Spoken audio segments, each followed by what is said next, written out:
I was just looking for a place to rest for the night, but what I found in that motel was far from restful. I had been driving for hours, and the rain was coming down in sheets, making it nearly impossible to see the road. When I saw the flickering neon sign for a motel up ahead, I decided to pull over and get some rest. The place looked run down, but I was too tired to care. The lobby was empty, the air stale with the smell of mildew.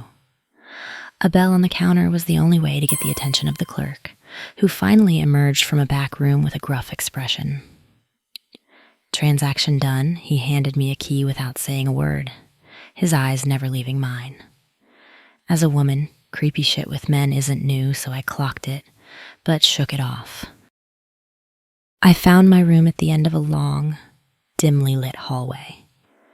The carpet was threadbare, the walls dingy, and the door creaked loudly as I pushed it open. The room was small, with a single bed and a dresser with a cracked mirror. I was too exhausted to care, so I locked the door behind me, tossed my bag on the bed, and lay down. But sleep wouldn't come. There was a strange noise coming from the room next door, a low, rhythmic thumping. I tried to ignore it, but the sound grew louder, more insistent. It was almost as if someone was pounding on the wall with their fists. I sat up, my heart pounding, and strained to listen. The thumping was now accompanied by a soft, muffled cry, like someone was trying to scream but couldn't. I got out of bed, curiosity mixed with dread, and pressed my ear against the wall.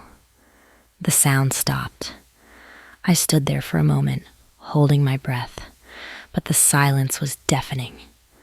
I was about to go back to bed when I heard it again, a faint whisper, so close it could have been in the room with me. Hands. Help me. I froze, my blood running cold. The whisper was coming from the other side of the wall. Panic set in as I realized that the noise hadn't come from the next room. It had come from inside the wall itself. Two things happened at once. I heard shuffling noises under the bed, and the already cracked mirror shattered. I snatched my bag and fled the room, not bothering to check out or look back as I ran out into the rain. The last thing I saw as I sped away was the flickering neon sign of the motel, and I vowed never to return.